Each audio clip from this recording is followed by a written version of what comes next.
Hi, I'm Maria Theoharis or Velo Sews on social media. Welcome back to SewOver50 podcast on Sew Organised Style. Grab a cuppa and relax with us. On Sew Organised Style podcast, I begin today by acknowledging the traditional custodians of the land on which we record this podcast and pay respects to the elders past and present. Thanks for joining us on SewOver50 podcast on Sew Organised Style. SewOver50 intersects with all communities. We're a community that is so over ageism. Margaret Orr at Northinstitches on Instagram is today's SewOver50 podcast guest, and she's accompanied by her daughter Kat. And here they are. So thank you both for inviting me into your home today, Margaret. You're welcome. It's very nice to see you. It's lovely to see you both again. When we were talking earlier, it's great that the two of you are here, but when was the last time the two of you were in the same room together? I think it might have actually been when we went up to the, It was frocktail, wasn't it? I can't try to remember the name of it. I think the last time we were actually in the same room was then. I think it was. Because we were all in that same room too. We were. Lots of us. So what was your impression of the SewOver50 frocktails? We thoroughly enjoyed it. It was such a happy, welcoming atmosphere. It was just fun.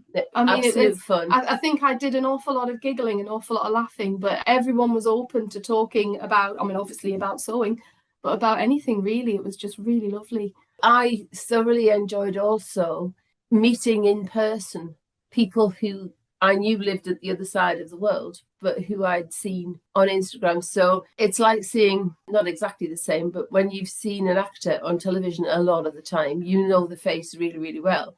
And then you see them in real life, you sort of feel as if you know them, So it was lovely to meet people in person. Margaret, you're a SewOver50 follower. I am. And Kat, do you follow SewOver50 as well?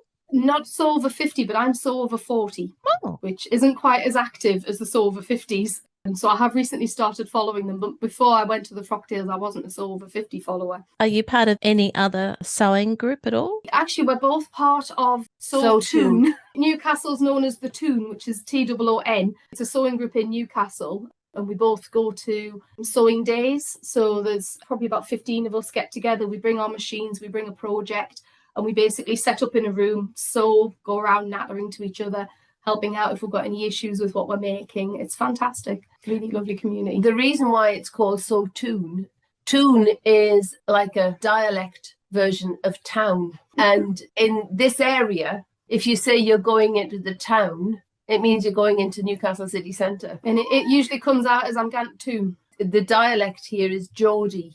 And Toon is a Geordie word for town. Yeah. And town means Newcastle. So when this group was founded by, she's called Sewn on the Tyne, and she's called Tamlyn, and she founded this group and started getting us together. We started with a group of about six or seven, and then she found a bigger location. She founded it because she's based north of the Tyne, which is the river that flows through Newcastle. Can I just check back with you? Who is Tamlyn's mother? Lynne. Yeah, Lions Made with Love. She didn't make it to the frocktails, but she did keep asking us to say hi to people. Yes, and she knew one of the ladies that I was talking to. She messaged me while I was there and said, say hello to, and it was this person that I was sat next to us. Granny Linda Sews is one of her good friends. Yeah. And Lynne and Linda were on a podcast with me for the Sewing Friends. And here's the other link. Tamlyn and I took a photo at the Knitting and Sewing show. Oh, great. Yes. She mentioned she was going to the Knitting and Sewing show. Yeah. Yeah. That was a lot of fun. Hi to Lynne, Linda and Tamlyn. Yes. It's a really good group. And when we were there last, we don't go every month. It's too much for us. But when we were there last, she said she was going to the knitting and stitching show. I was quite envious. Now we know a bit more about SewToon and Geordie expressions. Geordie expressions, yes. They're very strange. You've got the basics, yeah. Very strange. Are there any other Geordie expressions we should know about? Way aye, man. It means of course. There's also words like canny, which is lovely, happy, a lovely, genteel person. It's a very good thing to be called canny. One of my favourites is ben, which is a child. It's like, it's the ben. Neither of us are very strong Geordies. We actually don't qualify as true Geordies. I do. You don't. You don't. You've got to be born very close to the River Tyne. I actually grew up in northwest Durham, so I'm quite a bit out. Katherine did grow up nearer to the Tyne. My mother was not a Geordie at all, so I didn't learn how to speak Geordie, really. I do have a little bit, but I get accused quite often of being Welsh, which I'm okay with. That's a lovely accent. But not many people pick up that it's Geordie. Yeah, so when we're thinking about all of the dialect, it's hard to remember all of it because I don't use it very often.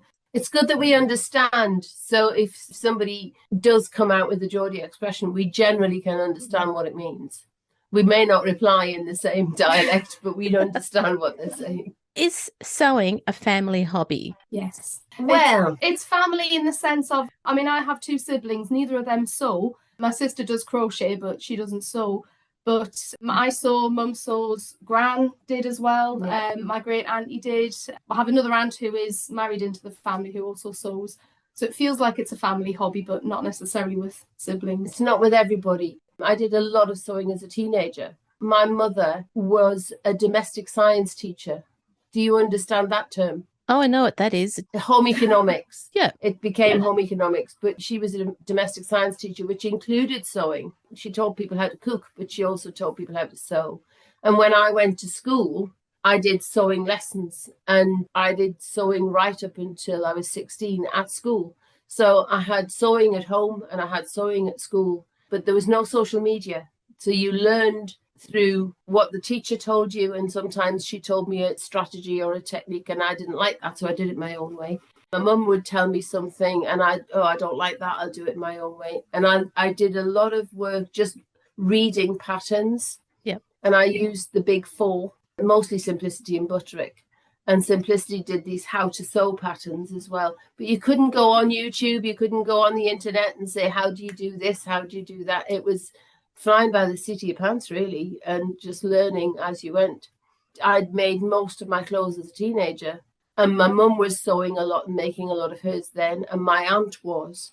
Katherine came on board Reluctantly. later than you might imagine, because I was making things for them when they were growing up, when it was economical to do so. So she knew that I was sewing, but the house wasn't set up in a way that I could do it and go back to it. The sewing machine would come out and go onto the dining room table, and then she would do a bit of sewing, and then it would all get packed up again and put back away. So it was mainly summer things that I could run up with fabric from markets, and it was economical to do so. And then when she was at school... Yeah, the school skirt incident, we'll call it. It was, how old would I have been? I was 16-ish. Yeah, 15, 16. 16. So Mum had said during the holidays with me and my older sister, she says, right, we're going to make a school skirt for you for next year. And I'm like, really, are we? I don't want to. So dragged me through this project, kicking and screaming, and I hated it. I was terrible at school sewing. I mean, appalling. You wouldn't believe it. And I absolutely hated it. This skirt was made, it was too small, I didn't like it, all of that lot. And it really did feel like I was being forced into it. But it was a lot later. It would have been about 10 years ago-ish. It was about 2008. No, it was more like 2017. Was it? Yeah, I was going to a friend's wedding, and I was at the time. Oh no, that incident different. At the time, I didn't have 2 pennies to rub together because I was training, and most of my money was going to that. And I needed this dress for this wedding, and I found a scrap of fabric in a bargain bin in our local shop, Phoenix, and basically traced a skirt that I already had and a t-shirt that I already had and kind of put them together and made it. When you look at the dress now, it's embarrassing. It wasn't very good. But after that, I kind of got the bug again, and I managed to snaffle my auntie's sewing machine a while back, my great aunt's machine. And then I started making bits and pieces. But I had the privilege of social media and blogs and YouTube. So when I was teaching myself, it was much easier for me. And then she did ask me some questions, but she learned an awful lot on social media, which she then taught me. So I felt as if when I came back to sewing in 2012, she was a great influencer on me because she found out techniques that I'd never learned before. And it was through social media. But I can distinctly remember the moment when we moved to the south of England in 2008, and I was packing up the house, and getting rid of things I didn't want. And I had a box full of patterns, which Oh, were the patterns. dated back. I don't know how long ago these Like patterns were 60s, 70s, Oh, 80s kind of. probably my vintage wedding patterns. dress pattern was in there as well. And I just thought, I don't need these anymore. I wasn't sewing very much. You know where it's going, don't You you? can hear it. Katherine, do you want these? Are you And I ever said, likely to want these No, patterns? I'm not going to want them. I'm not interested. They went in the bin. We're still mourning the loss of this box of patterns. We are still mourning. I feel for you. I cannot believe it. And then she came to me when she was around about 25. Mum, do you still have those patterns? No, you didn't want them. My God. So they've gone, Never mind. unfortunately. Okay. I've seen, when I look on vintage pattern sites, I recognise some of the patterns I used when I was a Oh. teenager. But in those days, you may remember it, they only made a pattern in one size. Yes. So you bought that size. And when I was a teenager, I made, all of mine were Miss 14. And it worked. And it didn't matter what I made, that fit. And that was fine. I was perfectly happy. Whatever I made a Miss 14, it worked. And then there was a bit of a hiatus with my sewing because my job took over. I was very, very busy at work. Ofsted kicked in England. And I don't know whether you know what Ofsted is, but it's school inspections. And it was horrible. It's highly stressful. Highly stressful. I stopped, and the availability of fabrics went down.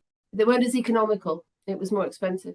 And so I stopped, and I had my aunt's old sewing machine, which was a Singer Futura. And of course, being so high tech, it was dated back to the 70s, but it was very sensitive and it broke. They mended it and serviced it. And he says, if it goes again, it's not worth doing. And so I got it out again in around about 2008 and it broke. And I thought, well, that's the end. I haven't got a sewing machine. So I stopped until we moved into a proper house and I was able to treat myself to a new machine. And that was about 2012. And then I thought I'm going to make things because I can't find what I want in the shops. And the first thing I made, I used the size that I thought I was, and I couldn't zip it up. It really is demoralizing. It's made beautifully, made as well as I can make it. But when you can't put it on, it's really demoralizing. And so the indie patterns, and this is again where Katherine came in with her influence and said, no, Mum, you need to measure. You need to measure. Don't rely on the pattern. Measure the pattern pieces, measure this. And of course, once I started with the indie patterns, I now have the dreadful fault of always making everything too big. Yeah. Every time. Because I'm terrified it's not going to fit. Every time, I'm going to make it this size. Like, no, measure yourself and bring it in. Bring it in because it's going to be too big. Yeah. I mean, I made a pair of Megan Nielsen ash jeans and I went for the ash curve. And when I made them, the front was made, the back was made, it was sewn together. So I'm down to the side seams. I was terrified. I thought, I'm going to have to put a panel in here. I don't think this is going to fit. I really don't think. And I sewed the side seam up and they were huge. And we've been on this journey together since then, basically. Wow. Learning about fitting, learning about patterns, learning about techniques and all sorts, And stretch. It was Katherine who really got me into sewing with stretch fabrics. And I love sewing with stretch fabrics. They're so forgiving. They are. They're so comfortable. And they're easy to keep clean too. They are. Yeah. Yeah. That's a really good way of explaining what it was like to learn how to sew back in the day how you can learn together now through social media. Yes. I was learning with my mum and my aunt in the same house. We can now learn from each other, and you're in Sydney and I'm in England, or sunny days is somewhere else. And we have been known to do Zoom calls with my mum here and me in concert, and it's ridiculous because we're not even that far away from each other, but quite often we'll, do you want a Zoom chat? And then we're sat holding things up to the screen going, what do you think we should do with this kind of thing? And if we put headphones on, we can continue machining. You can keep sewing and the noise doesn't get in the way and you can still hear each other. It's great. Yeah. Would you do that on a regular occasion? It would be a weekend, but it's not regular. It happened more often during lockdown when we didn't get to see each other. Yes. But actually, since lockdown, Katherine's life's got busier, my life's got busier. And if we get a weekend, if we get a Saturday, And, sometimes we'll do it because I know she's in her sewing room on a Saturday. Yeah, Saturday and is my sewing quite day. often in my sewing room on a Saturday. Having said that, both of us are going out this afternoon. Neither of us are in the sewing room today. You need to have a Saturday where you're together just doing something else that you both enjoy. Well, but going out, but we're not going out together. Okay. I'm going to meet my friends and And she's I'm going to meet my hers. What was it like when you planned to go to Frocktails together? So the SewOver50 Frocktails. Oh, when I saw the advert, I'd always wanted to go to a Frocktails. There was one in North Yorkshire, and it was at the beginning of 2020. Oh, it was arranged for something like June of 2020. Oh. And that had been arranged by, Purple Sewing Cloud. Sam was organising that one. Yes. I bought a ticket for it, but you were going to be away I couldn't time. go. And then, of course, it all hit the fan anyway, so it didn't happen. So after that, there wasn't really anything going on. And I looked at pictures of people going to Frocktails parties, and I thought, I want to go to a Frocktails party. And when I saw that was in Edinburgh, I thought, I'm not far from Edinburgh. And when I saw that Sandy was going to be there as well, I thought, I've got to go. I may never, ever get to meet Sandy at any other time.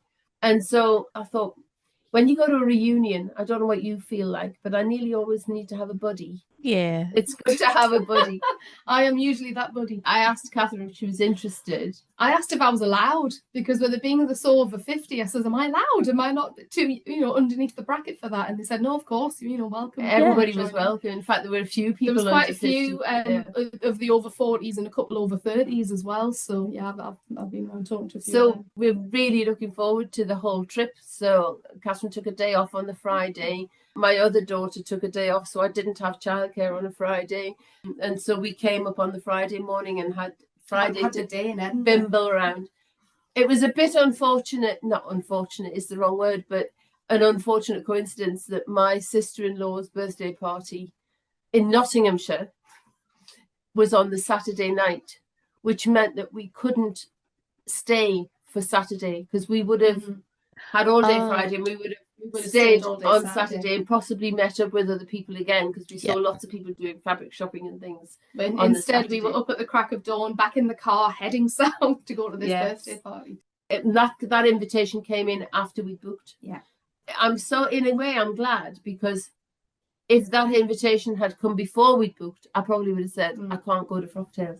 But I would have been devastated knowing now how much we enjoyed it and how great it was to meet people and the contacts we've made through it. It was an exhausting weekend with all of the travelling, but it was really good. And I'm really pleased we did both. We managed to fit it all in and had a great time. It sounds like you both had an amazing weekend and the Frocktails kicked it off. It really was great. I didn't take enough photos.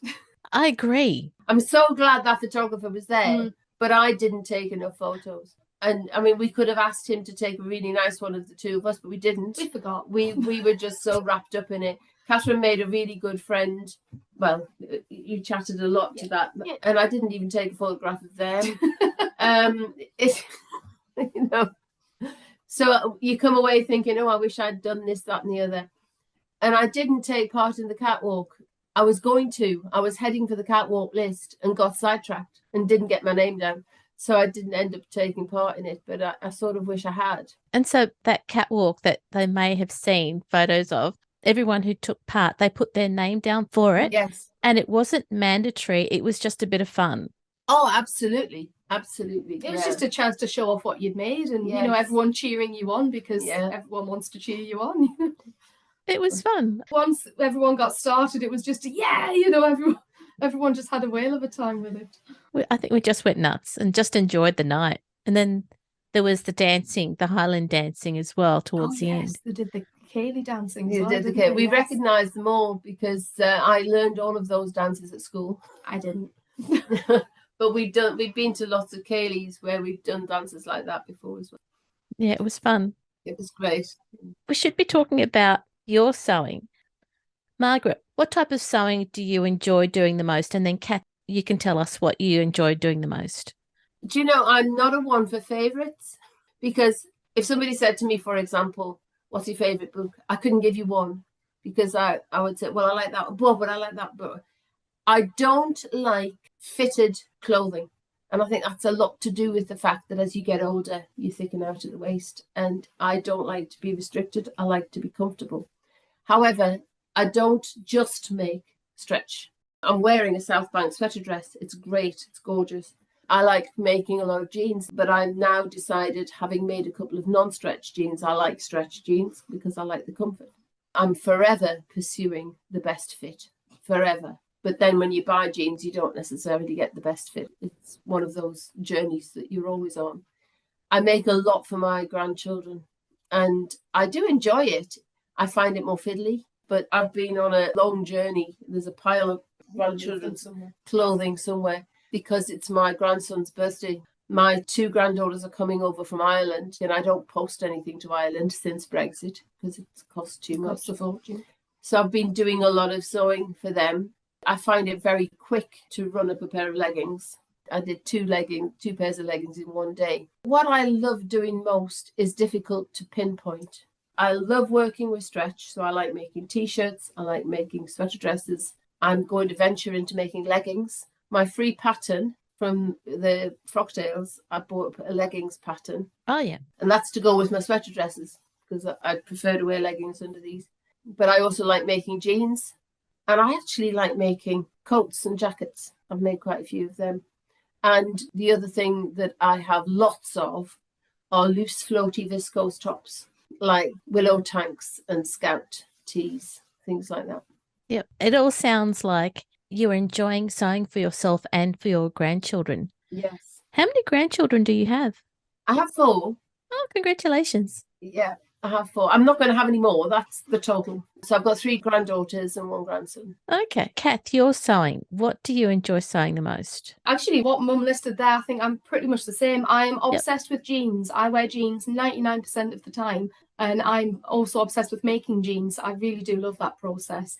I also, again, I really like making jackets and coats. I've had the week off and I've just made myself a new coat out of it.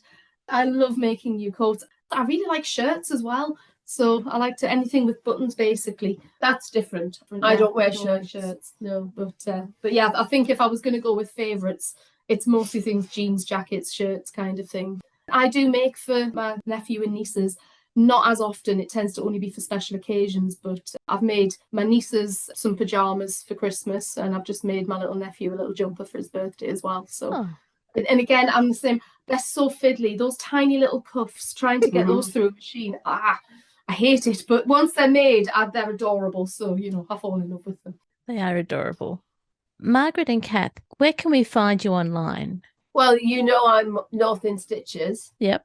And I have an Instagram account, and I do write blogs, but it's a long time since I've written a blog, and that's on WordPress. Yeah. And it's because of the time that it takes. In fact, I wrote a blog, and it's in draft form only because I haven't had time to do the photographs that go with it. And I find the photographs, Katherine and I agree on this, we find the photograph element of a blog post quite fiddly and time-consuming, and I'd rather be sewing.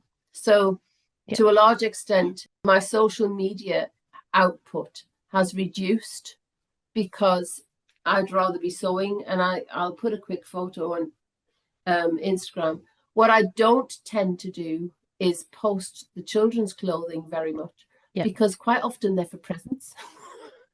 And so it does make it tricky, doesn't it? So it makes it tricky because you don't want to post them until they've got them. And then you forget to post them. And then you forget to post them and all the rest. And I have plans in my head. I'm writing blogs all the time. It doesn't necessarily go onto the page. So, but that's where you can find me. Okay. And Kat? I'm on Instagram as well. I am Makingwithneedles. I did start a blog initially. I must admit, I haven't written a blog post now in about 2 years. The habit just dropped off. And I think Mum put it perfectly. I'd rather be sewing than sitting writing blog posts. I do put quite a lot on Instagram. That is just a sewing account. I don't really put anything else on there. No, I don't. It's not there for any other reason. No. I really like being able to, put a picture up going, look at this thing I made, isn't it fantastic? And then everyone else comes in with, yes, it is, it's amazing. And you can do the same with other people and just, I love it, that's amazing, liking other people's projects. It's such a powerful tool. And in fact, we were quite shocked. And this is the 2017 incident that I was referring to. The skirt that Katherine made when she was 16, 15, I showed her a technique for putting a zip in. And I don't know where this came from. Somebody had asked, what's your favourite tip? It was one of those challenges you get on Instagram where, you know, each day they ask you to do a different picture. And I can't remember which challenge it was. But one of the questions was, share your favourite tip and technique. So I shared a technique for putting in a zip where you sew the seam up, iron the thing out flat, put the zip on the back of it, stitch around, and then unpick the seam. So it makes a beautiful, you know, little zip. Mum sent me a message saying, that's a brilliant technique. Where did you learn that? No, I knew about it, but... but you said, where did you learn it? I did wonder where you'd learned it. From you. You taught me that. I taught her how to do it. But what was amazing, how many hits did you get? Oh, quite a few. Approaching 400 likes on this. Yeah, I'm not somebody who gets an awful lot of likes on Instagram. It's not about the likes necessarily, but, you know, it's quite a quiet account. And every now and again, a post kind of blows up a little bit. And that was one of them that got quite popular. It surprises me and I sometimes wonder whether it's the hashtags I'm using. And I go back and say, which hashtag did I use? And I got one, and I think it was the Zadie jumpsuit, and I'd put 2, and it blew up out of all proportion. It was amazing how many likes I got on that. And I thought, I didn't realise that many people looked at what I did. But the Zadie jumpsuit, though. I know. And I do think that the hashtag makes a difference because it's what comes up. It's what people can see, what's visible. But yeah, that was quite funny, though. It was. When I said, where did you learn that one? From you. Because I thought, that's the technique I use. How did you find out about it? And it was that incident with the school skirt where she taught me how to put the zip in that way. And I've always used that technique since. There you go, Margaret. Katherine, from you. Well, that was from my mum. It's what goes around comes around. It's, you know, historical. Oh, sorry. It's been passed down from generation to generation. It has, yeah. Oh, cool. That's great. Margaret, how did you become involved in the SewOver50 community? It was really by accident, because once I had an Instagram account, which was relatively recent, really. It was after 2012. It's probably about 2013. I can't remember. But I really started seriously sewing more like 2016 after the big hiatus. And I remember looking at people's hashtags and I saw this SewOver50. And I was attracted to it because I wasn't 60 at the time. I was in my 50s. And I thought, well, this is ideal because it shows that there's a community of people who care about what they look like, who care about what they're wearing, and are prepared to share. And I found it really encouraging to see what people were making. And you didn't have to be a frump just because you were over 50. And so many people have said that once you get to 50, you seem invisible. Well, this is a community where you're not invisible, and where you see people who do dress very smartly, and care about the environment as well, care about what they're wearing, care about how much they're spending or not spending, and supporting each other. And I don't think I realized that a hashtag had that much power until I just started using the hashtag. That was how I did it. Not just a hashtag, is it? It's a whole group of people. It's a whole group of people. And I don't think then, I was new to Instagram at that point, I didn't realize that this kind of group needed an administrator of any kind. But of course, now I know why you do. And just adding the hashtag was enough. But then you need to start engaging with the other people. So if people put a comment and you comment back, that's when you build the relationship. And I think with Sunny Days, it was more like after 2018, once I'd moved back to the Northeast. And she started commenting on things that I'd done. And I answered her question, and commented back. And we started having a bit of a relationship. And I thought, she's very similar. When we spoke to each other at Frocktails, I thought we could go on for a week easily. Yes. We had enough in common to talk to each other for ages, And actually, this is the thing I really like about all of the sewing, all of the crafting communities, actually, let's face it, it's not just sewing, is actually how warm everybody is, how encouraging and, supportive. Yep. I actually rave about it to my non-crafting friends, people who I work with, when they say, oh, what do you do in your spare time? And I'll say how lovely and including this group is. I love the SewOver50 because I think you're spot on. You don't just become invisible once you're over 50. But there's a group for pretty much every, subsection of the sewing empire, as it were. And nobody has any malicious intent. No. Even if you've made something and you look like a sack of potatoes in it and you're like, oh, isn't this awful? People have encouraging words to say. People might say, are you interested in tips? Are you not interested? You know, if nothing else, they usually say, oh, well, you know, next time, you know, not to do it in that way or anything. It's always a positive comment. And I think that really brightens my day a little bit. I mean, you know, people always say about social media being quite an evil thing. It's not when it comes to the crafting community. No, it's a really positive thing. I haven't encountered any evil at all in my use of social media. And I know lots of people have said, oh, I won't touch Facebook. I won't touch this. I won't touch that. I won't go on Instagram. And it depends on which groups you want to belong to and what you want to post. What I don't do is post a lot about my personal life. Yep. That doesn't go up. And my daughter Christine's children don't have their faces on social media, but my son's daughters do, but that's his choice. Exactly. You know, it's trying to remember which niece you can put a picture up of as well. Yes, even though I know he puts his pictures up. I don't put pictures of other people up unless I know I have their permission. You get permission first, yeah. So there's very little about my private life goes up. Now and again, I've put, oh, I'm waiting at the station at 7 o'clock in the morning and there's a beautiful sunrise or something like that. I'll put up, but I don't put a lot up, because I don't want people to know a lot about me necessarily. But you know, all the people who are following you on Instagram or people who are similarly minded and interested in all of this. And if I get one of those strange friend requests, which you get from strange, and it's usually strange blokes, I think they just want likes. I think they just want followers. I just block them. If it has nothing to do with sewing, then I block them. That's the best strategy. You've got to control the use of your social media.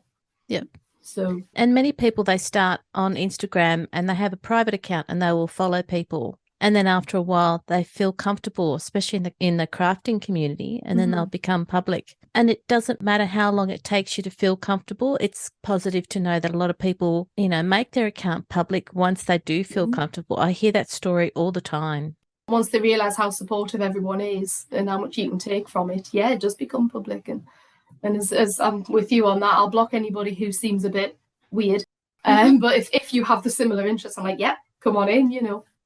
And I don't put mine on Facebook as well. You know how sometimes it'll offer the option, share on Facebook as well.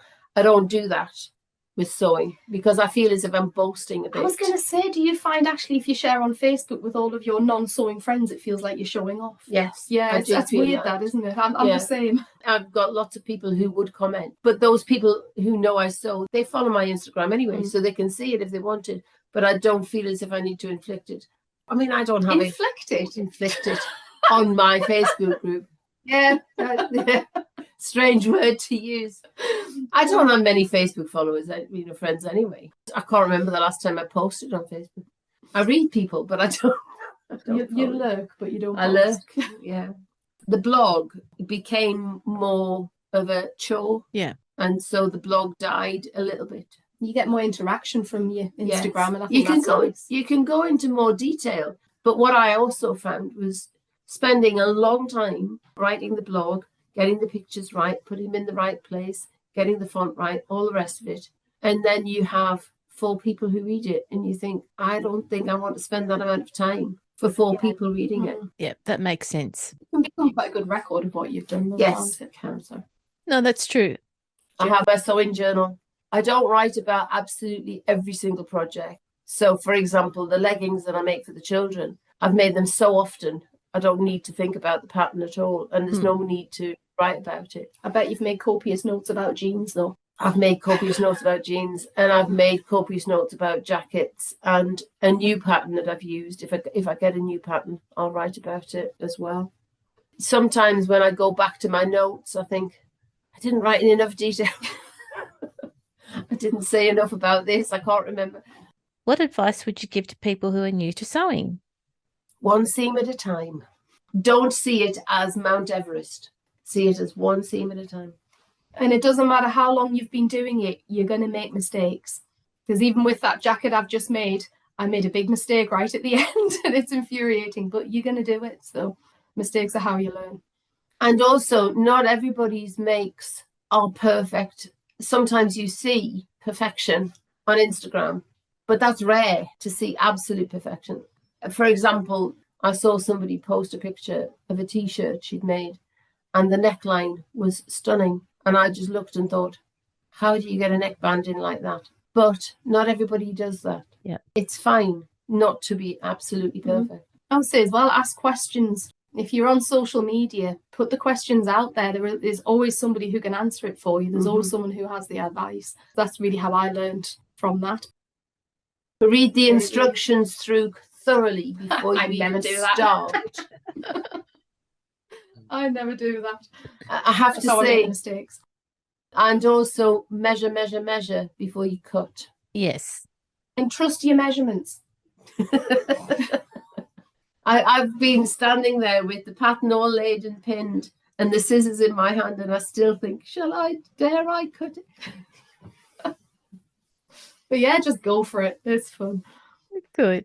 Margaret and Kat, thank you for coming onto the podcast for SewOver50 and for talking about your sewing experiences. And thank you for telling us more about SewToon, because I know that Lynne and Linda would have talked about SewToon in their podcast, but it's good to bring it back into people's ears so that if they live in the area, they can follow the hashtag SewToon and get in contact with Tamlyn. Well, they're very welcome as well. More importantly, Margaret and Kat, thank you for coming onto the podcast and giving us your time and telling us your story. Thank you for having us. Thank you for inviting us. It's been an absolute pleasure. It's been fun. Oh, thank you. Okay then. Bye. This episode for SewOver50 podcast on Sew Organised Style was produced by me, Maria Theoharis, with permission of Margaret and Kat, sound by bensound.com. Listeners, if you want to provide a guest post for SewOver50, make sure you direct message Judith and Sandy at the SewOver50 account on Instagram. Also, keep an eye out for the next Sew50 Live event that Bird and Molly are hosting. Remember, these SewOver50 Live events will always be available on the SewOver50 account. You can subscribe to Sew Organised Style podcast, but with an S, not a Z, on all good podcast apps. Make sure you go back and listen to our free SewOver50 podcast archive. And if you can, consider supporting the production of this podcast on Patreon so I can keep producing it for you. We look forward to joining you in your sewing room next time. Stay safe, everyone.